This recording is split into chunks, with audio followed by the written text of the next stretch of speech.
And I want to give you all some announcements as we are waiting for Randall to restart his computer. First of all, welcome to everybody. I don't know how your weather was today, but ours is absolutely fabulous. So happy spring to all of you who are enjoying the nice spring weather here.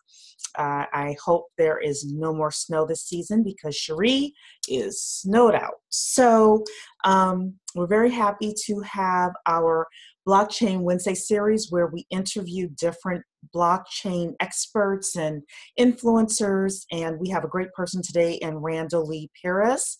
But before we do that, I have a few announcements for you. Number one is just want to talk a little bit about the mission of Black Blockchain Consultants. So we are a group of people that focus on 4 different things as non-technical professionals. So whether you're in healthcare, HR, public relations, website design, anything like that, outside of coding, we're the group for you to come to get the latest information about what's happening in blockchain, as well as how to apply it. So whether you are applying it to a job at a Fortune 500 organization or a mid-sized or small organization, whether you want to start a blockchain-based business, you're able to do that. Number 3 is investing in the blockchain. You can invest time into a blockchain project or money. And also people are teaming up now to start businesses. So I'm super excited. And then number 4 is ultimately to gain wealth from the $3.1 trillion industry. So that is our purpose and our mission.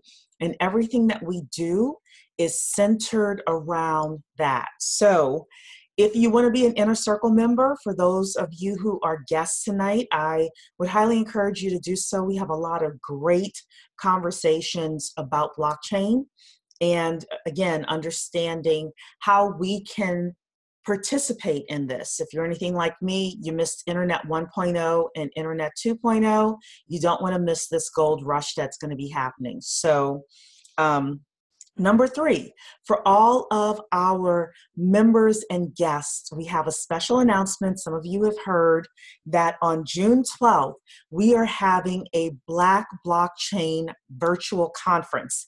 That's right, Wednesday, June 12th. Mark your calendars. It's going to go from 9 a.m. to 8 p.m. We're going to have the theme be from discovery to mass adoption.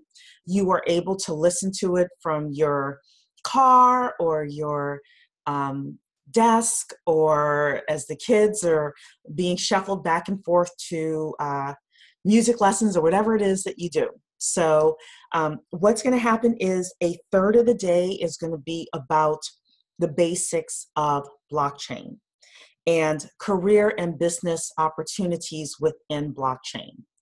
Then another third of the day, the next third, is going to be us featuring Black-owned projects. And the final third is going to be about what's happening in Africa, the Caribbean, how we as Black people can own a piece of the pie, and also how we can use blockchain to make our communities better. So we have all of that going on June 12th. We are started with a list of proposed speakers, but if you have somebody that you think should be a speaker, please drop it in Flock for us because we want to hear from you. Or if you are on Facebook, please feel free to do that as well. You can also tag people, letting them know that this is going to be happening. And if you have speaker recommendations, we are going to be very interested in those as well. We have 3 keynotes that are going to be happening during the day. So we're kind of reaching high for a couple of great keynote speakers as well. So Randall, I see your back. I see your face. Yep, it still won't let me. It says you've disabled the video the host has, so I don't know. Yeah, Tried on my phone also. Yeah, so we're just going to roll with it then. So at least we can see your picture. So yeah, so we can see your picture. So we're just going to roll with it then. And I'm sorry that we can't see your face. So one other thing about the virtual conference is that not every speaker has to be Black. In fact, we want to have some multiculturalism to it as well, because we can learn from everybody.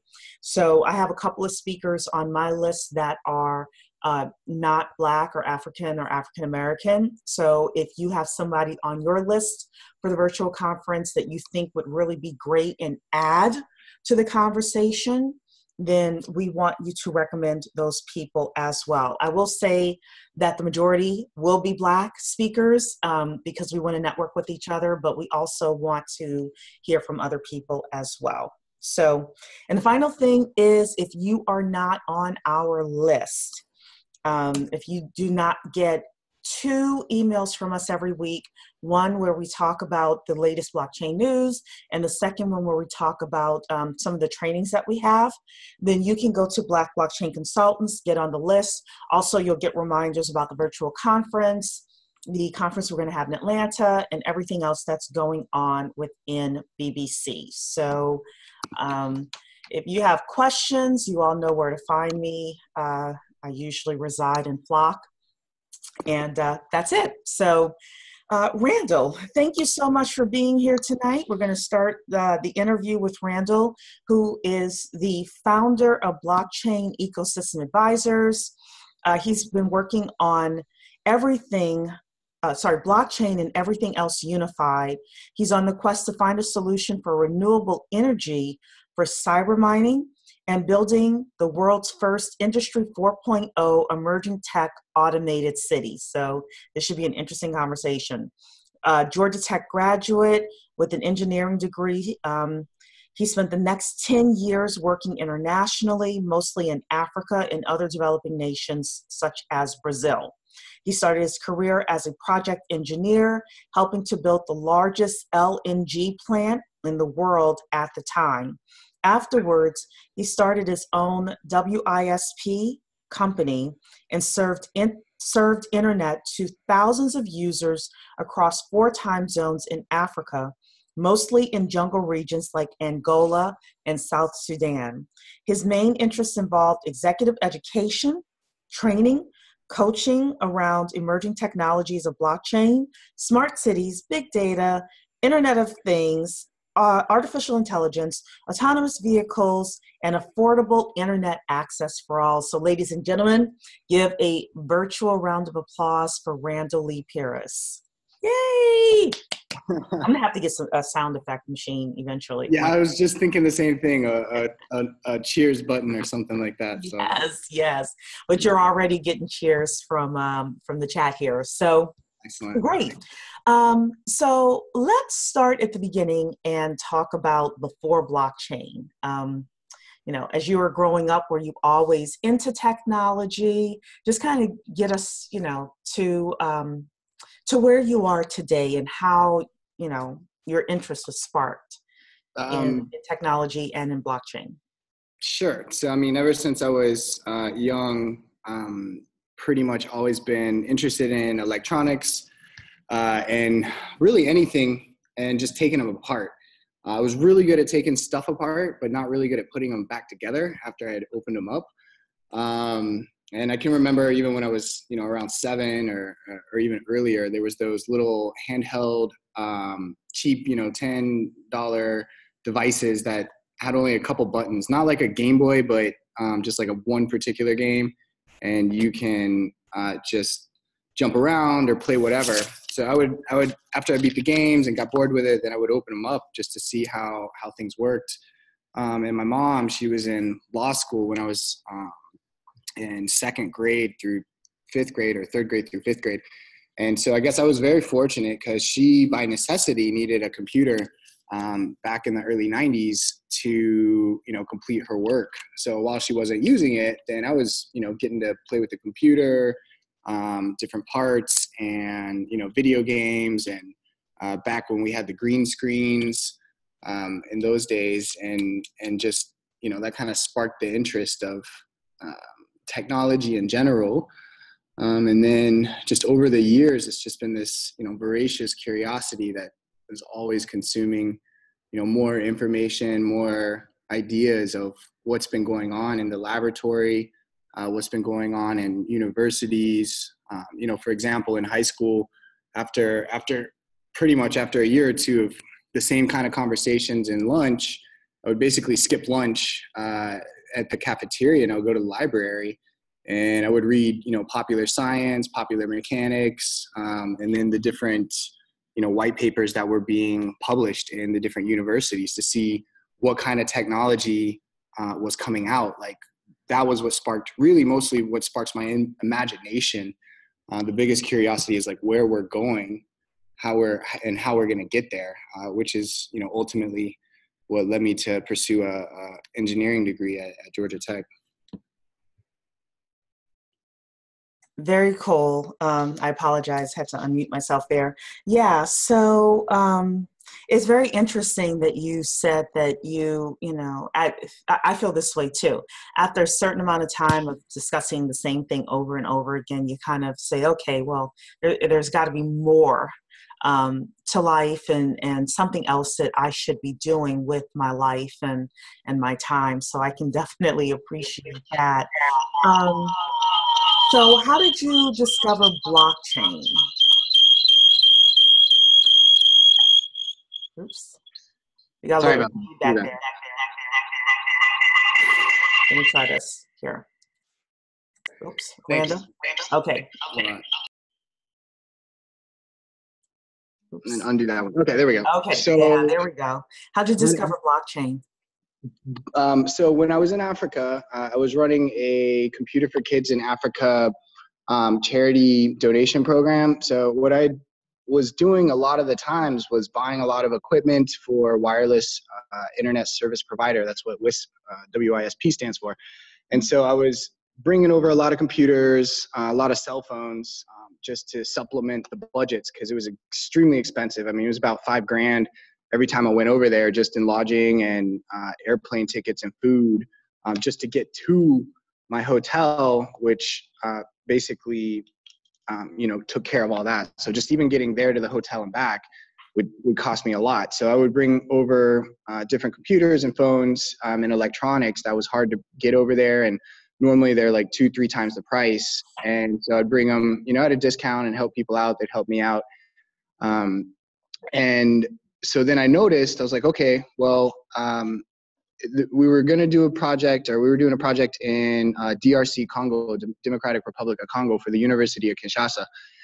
And the main local partner there, he had his own village, which I have a couple of videos on YouTube that showed. And there was these little kids, and maybe the teachers there had the highest education was 2nd or 3rd grade, because if they had a higher education, then typically they wouldn't come back to the village and share their knowledge. So most of the ones that got out, and they didn't come back, and they didn't contribute to their village. And that was one of my goals, was in distributing access to information via the internet, was to help those people that didn't even have an opportunity to better themselves, better their communities, and better their environments and world around them.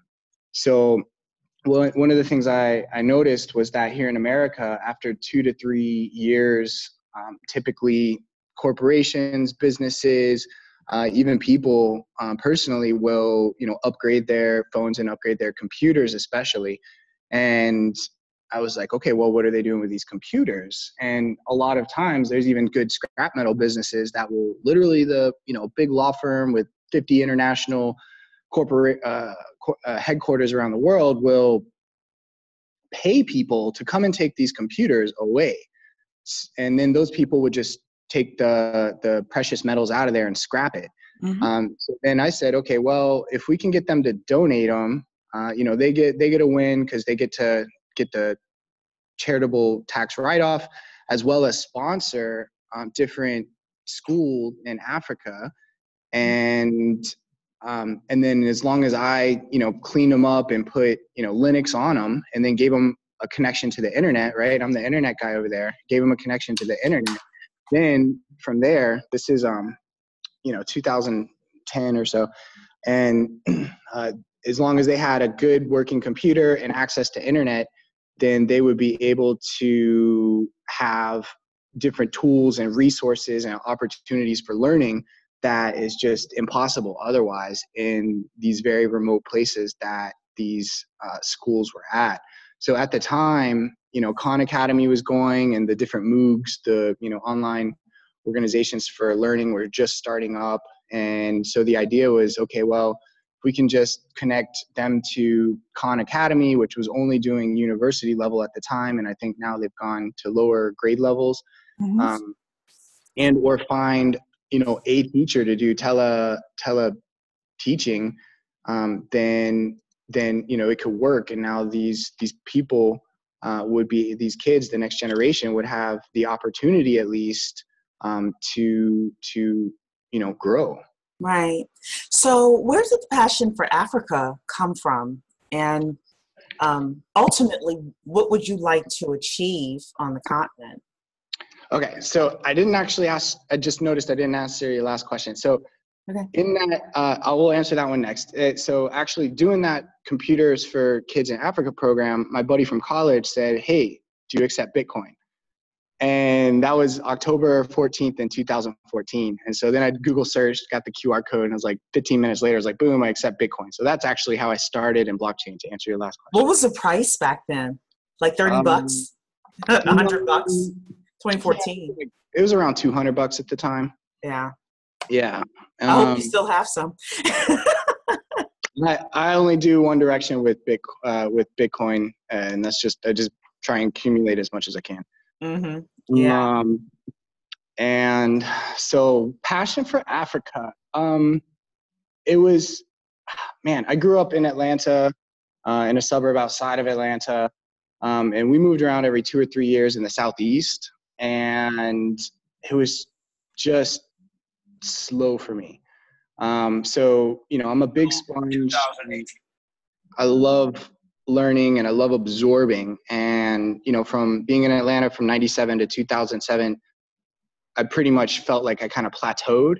And there's been some studies in the past that say that, once you live in a city for about 5 years, you kind of reach a stimulation plateau.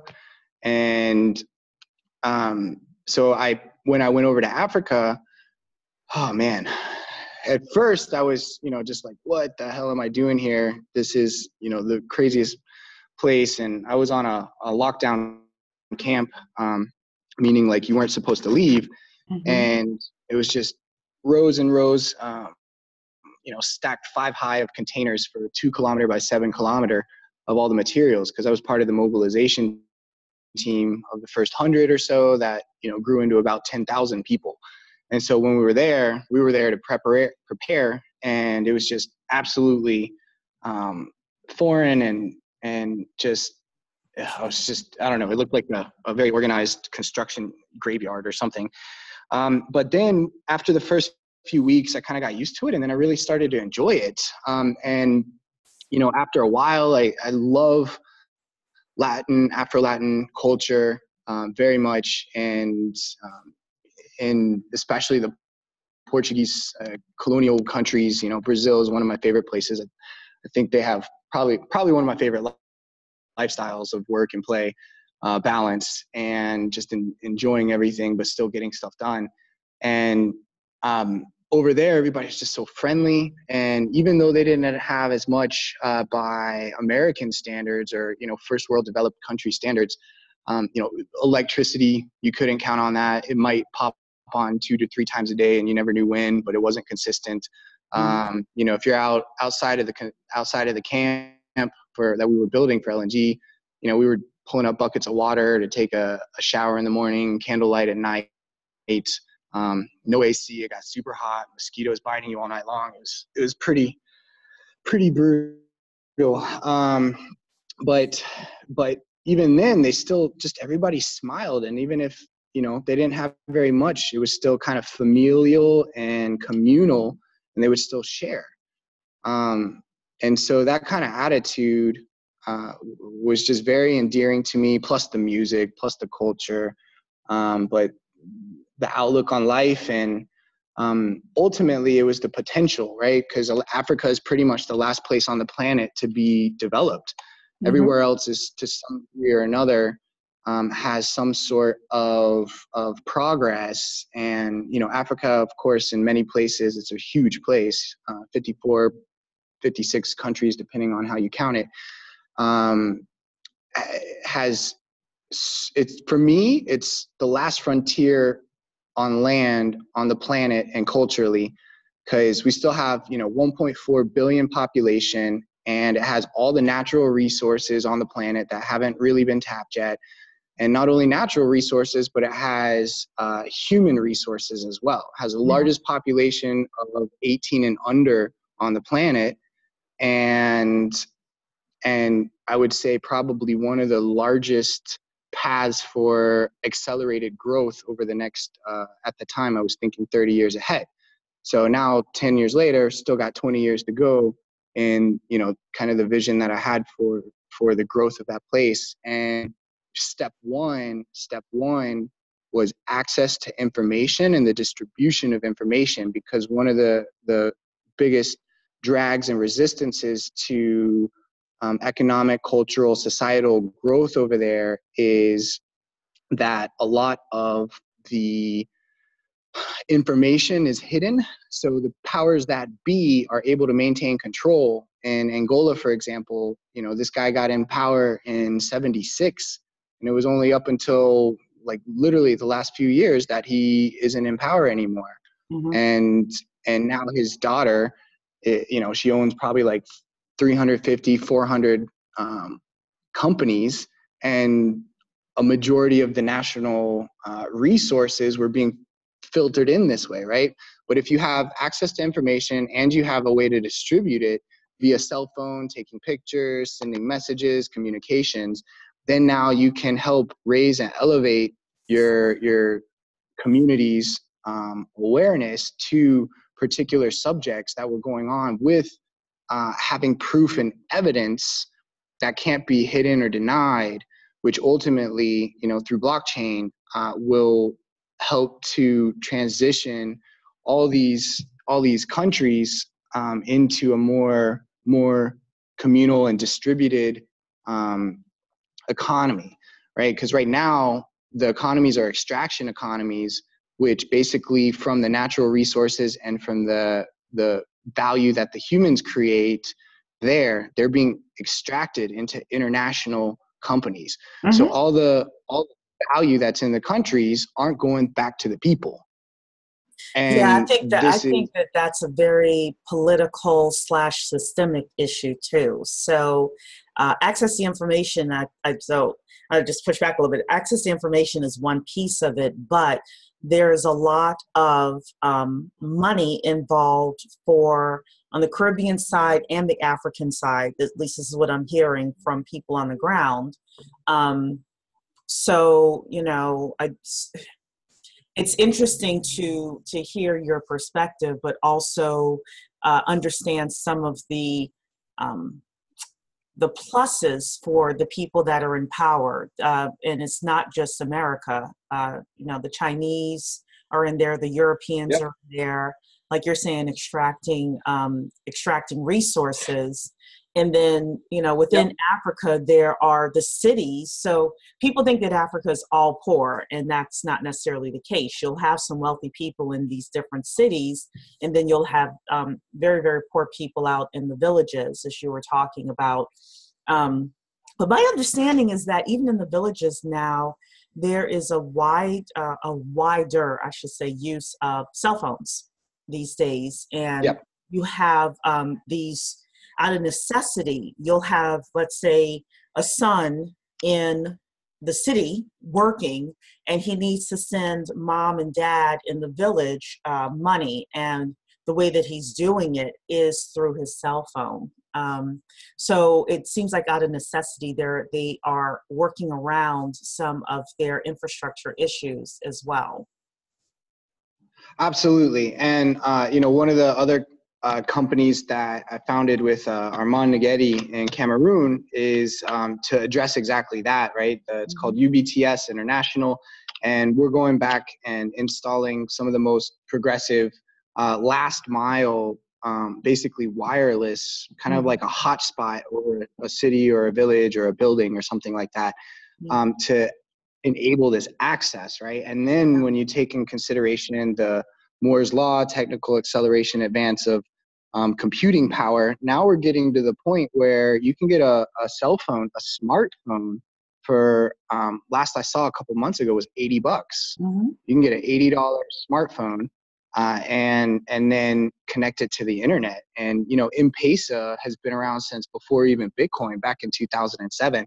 And that's exactly what they were doing. They were sending back cell phone credits through a centralized source, being the cell phone company, but you were able to send that back to your village, your grandpa, your aunts and uncles, and they were able to exchange that for rice and these things. And this is a huge issue. It's like in the Caribbean, you mentioned, you know, like with the Bahamas, for example, they've got 100+ islands, and it's just not feasible at all for a bank to have a physical branch on each of the islands. That doesn't make sense. So, especially given the population density. So then the question is, how do you create a digital currency backed by a central bank, let's say, is one side. Of course, the nation states are going to want to preserve their control of the monetary supply or their influence on the monetary supply. The other side is, you know, distributed and open source with Bitcoin. But how do we bank the unbanked? And how do we have these financial inclusion programs? You know, if you're on the Amazon River and it takes you 4 days in a canoe to get to a bank, then that's just not feasible to do communication and transactions, especially if, you know, you don't have identity papers, which is a huge thing in Africa and some of these places. Like, they still have paper identities. And, you know, in the Amazon, for example, you can go for 4 days up the river, and there'll be a solar panel on a mud hut. But this mud hut isn't with the solar panel isn't connecting to, you know, a TV or something like that. It's connecting to charge their cell phone. Mm-hmm. Because now with their cell phone, they have access to information. They can check rice prices. They can check fish prices. They can also send back and forth money. So now this phone becomes a bank, access to information and portal to value exchange. Right, absolutely. And just, you know, access to the world, basically. So I'm working right now on an energy project, and I saw you were doing some things around energy as well. In mm-hmm. certain parts of, we're looking in Nigeria, Benin, South Africa, a couple of other places, and the prices for energy in these little small rural areas are so astronomical. It's kind of like saying how expensive the internet was to run in the 80s, you know. But I think over time on the continent, you know, it's going to decrease in price.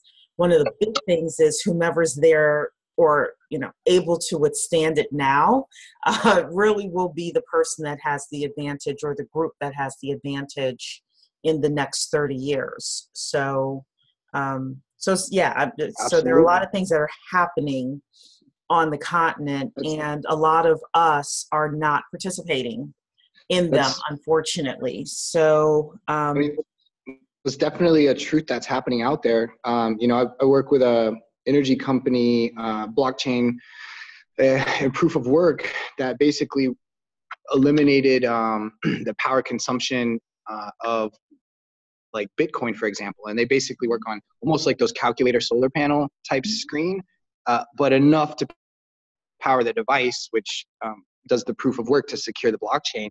And like with Alloy Green, a lot of the data that we've discovered is that and also with Armand in Africa giving us local intel, he's in 7+ countries over there. You know, you're paying 25 cents a kilowatt hour. Mm-hmm.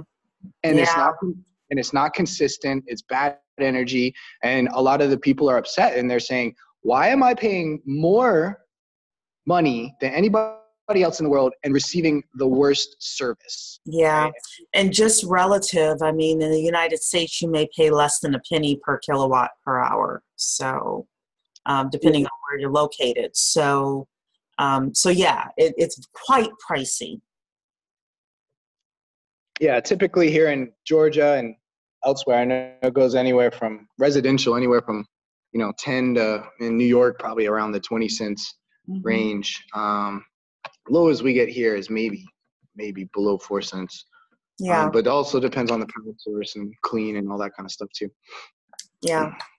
So then let's talk a little bit. We have quite a few people here who are interested in training people Okay. on blockchain. And I see that's one of the things that you do is executive education, training, and coaching.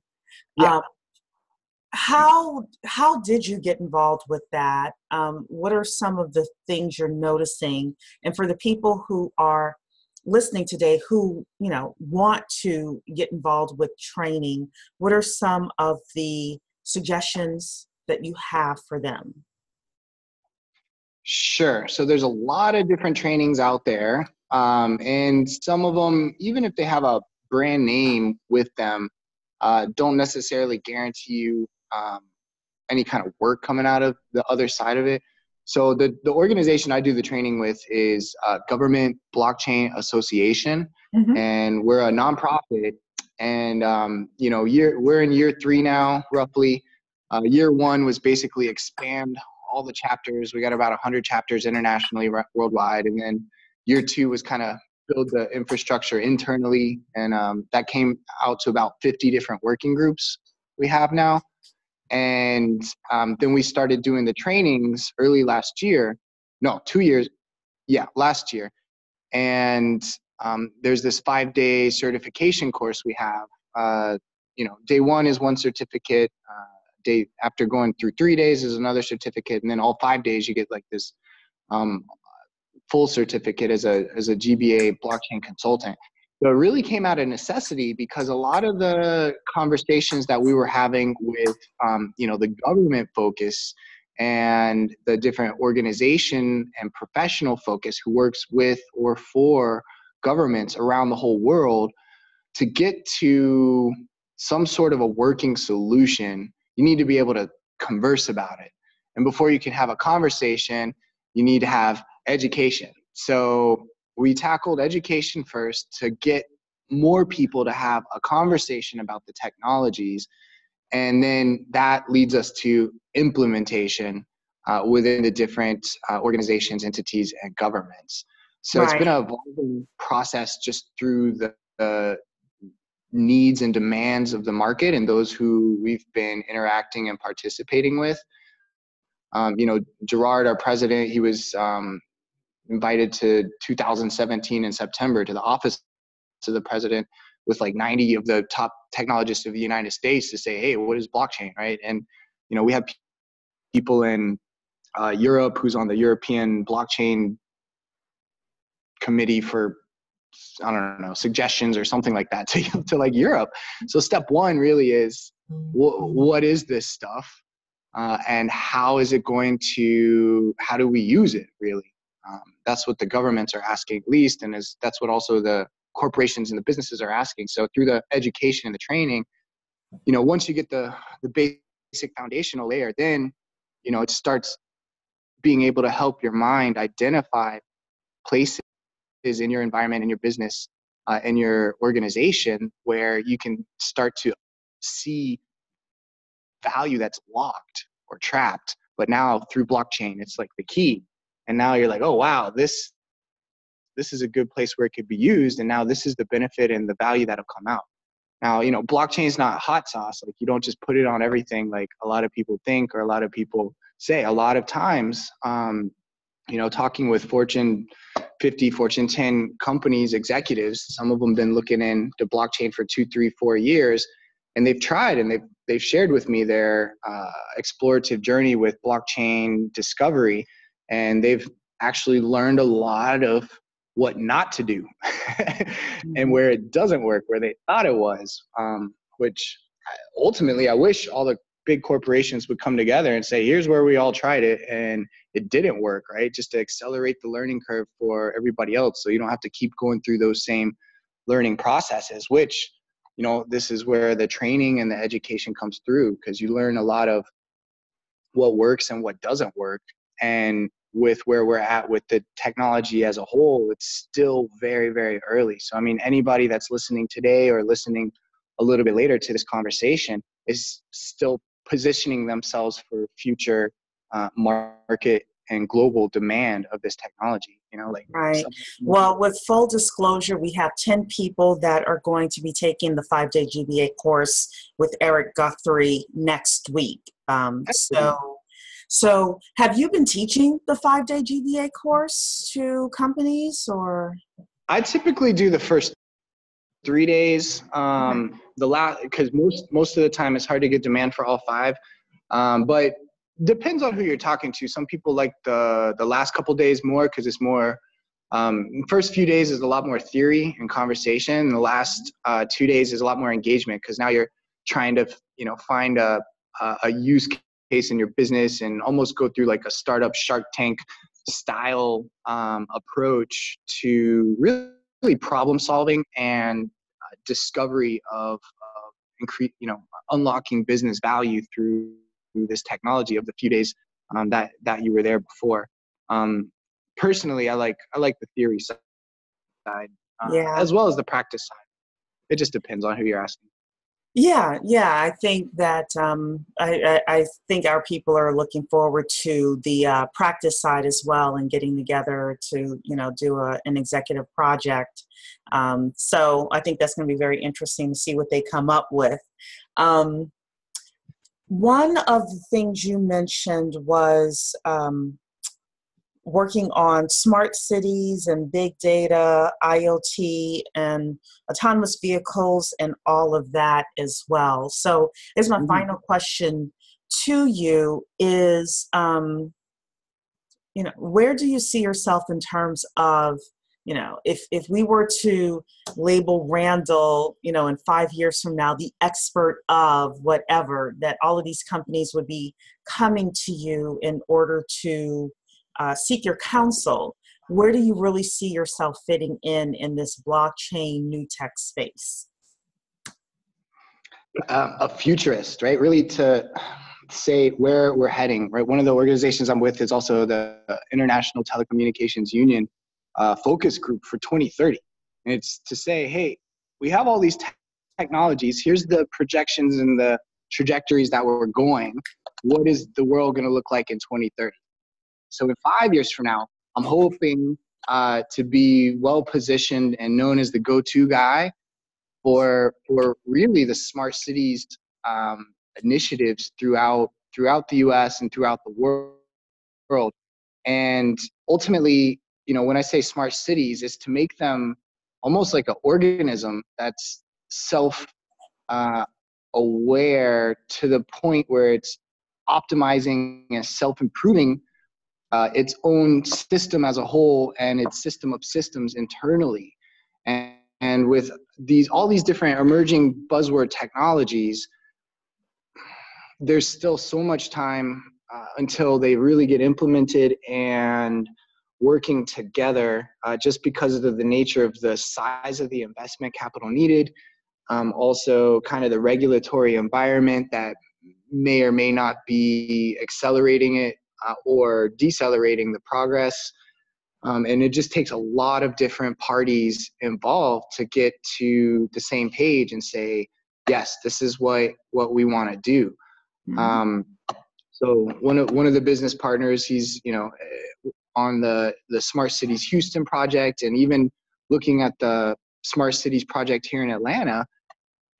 It's not exactly what I have in mind of a smart city, right? That we have some smart sensors for acoustics, very cool stuff. It's like, okay, well, if a gunshot happens, then these acoustic sensors can, geolocate and send an alert to the police force.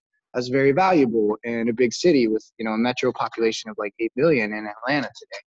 Right. And then there's lights, and then there's all these other kind of IoT sensor devices. But really what I'm looking more for and towards in the future is these feedback loops, right? The more data you have that you can feed the machines, they're going to be able to see stuff that we can't see. And then they're even going to be able to tell us how we can improve on our own systems, not as the humans see it, but as the computers see it. So ultimately that offloads a lot of the work to the hardware and the software. And then it makes it autonomous. I mean, imagine if you had public transportation as a public right, and it was self-autonomous, self-organizing, and maintaining and repairing, and even to where, here's a fun thought experiment. Let's say you have all the regulations in the environment in place. You can have a self-driving vehicle be able to be invested in by investors, and let's say it costs, I don't know, $100,000 or even $250,000, whatever. And the investors get in, they say, hey, we're going to take our profits out once it makes the profits, and then the car will own itself. So the car works 24/7. It's able to predict where the demand is. It's able to move around.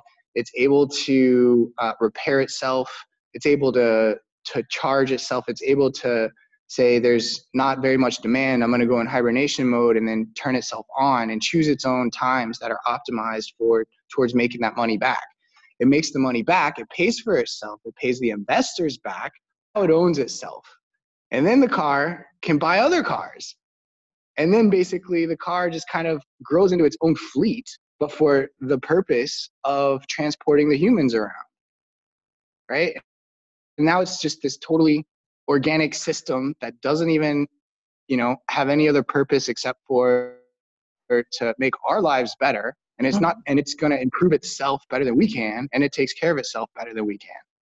Yeah, That's like, as you're speaking, for those of us who are parents, I'm not personally a parent, but for those who are, listening to what Randall is saying and understanding that the jobs that we were prepared for, like I'm 43, the jobs that we were prepared for are not the jobs we should be preparing our children for. There are going to be entire industries that are wiped out. And one of the things that I think we need to do is prepare, 20-year-olds, 10-year-olds, newborn babies to, I always say, do three things. Number one is critical thinking.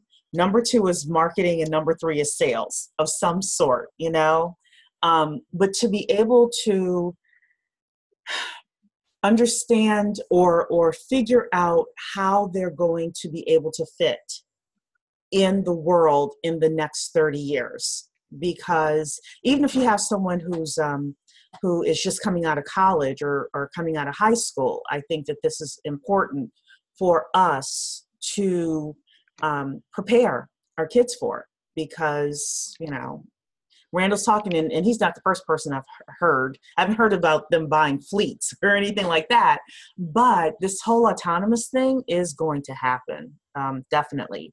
And there are going to be industries that are wiped out. So a couple other things that I wanted to chime in on is Randall talked about being a futurist, and I've heard of this as a profession before. So some people may say, hey, I want to take a closer look at that. So there are different types of people who could be futurists. One person could be somebody who's great at speaking and relaying the information. But for example, somebody else within Randall Co. Or Blockchain Ecosystem Advisors, and I'm just throwing this out here, could be the researcher. Or a third person could be the writer that's writing the blogs and, getting the content out and things like that. So we always think about different blockchain jobs and careers. And, somebody like this would be hired by a Fortune 100 company and paid quite a bit of money to let the executives know what's going to be happening in the future, where is technology headed, some of the issues, strengths and weaknesses, benefits, etc., some of the ethical issues that are happening with technology. Governments, for example, would be looking at things like public-private partnerships. If you're not sure what that is, just Google it. But there's a lot of different things that you can do. And all I wanted to make sure of, as Randall is talking here, and we're about to end our broadcast, is that if this is something that excites you, or at least you're curious about it, here's some of the things that you can research, so that if this is something you want to do, you know that this option is available to you. So speaking of that, Randall, do you have any team members specifically that you're looking for? I always like to open that up to people. Yeah, I mean, ultimately, so this kind of, I'd like to make a couple comments from before, and then go into the team member thing. So with the trainings and the jobs, you're very correct. Like most of the workforce has been trained on the last 200 years of industry, which is mostly manufacturing and farming. Mm-hmm. But with robots, we really can't compete against that, and they're going to be better and better at it, right? So with what you said, the critical thinking is incredibly important, and then also the soft skills that the robots can't emulate, right? Compassion, creativity, the high emotional quotient, right? These things are not skills that the robots have, and that we can that we're not competing with them against. And those are the ones I would say that we should focus on with our next generation. With the current generation, and even some of the ones before or after, with the jobs in particular, now's a good time in the bear market to get the certifications, to gain your knowledge, to gain the skill sets. And the 4-year college degree is really tough, because by the time you get out, the pace of technology moves so fast that really looking for apprenticeships and mentors and ways that you can grow your skills, put your name on projects, get your GitHub repository out there, would be ways that you can start, right? Not everybody's necessarily going to be a coder, but you should definitely understand the technology. So like what our team is particularly looking for is, like you said, critical thinking skills, problem solving skills, and developers are always in demand, and they're only going to be continuously in demand, and data scientists as well. So if anybody's open to and has some experience for internships or apprenticeships, always open to talking and seeing where the matchmaking can be, if not now, but later, whenever different projects arise. Because a lot of with blockchain, you have we got 50 different working groups in GBA, so there's so many industries where it's going to be applied, and it really just particularly speaks to the passion of really what sparks really what sparks your joy, what gets you going, what motivates you to get out of bed in the morning and activate that curiosity and passion and imagination towards working on something. And then, particular projects we're working on, there's internet, there's the autonomous vehicles, smart cities coming up. But really the quick and easy, right? Being the futurist, my business partner, Joshua, is always saying, okay, that's really far down the line. That's great. We got all our future positions in, and even 3 months, 9 months from now, that's our medium positions from now. But what are we doing next week? What are we doing next 2 weeks? And, he says, everybody needs an app.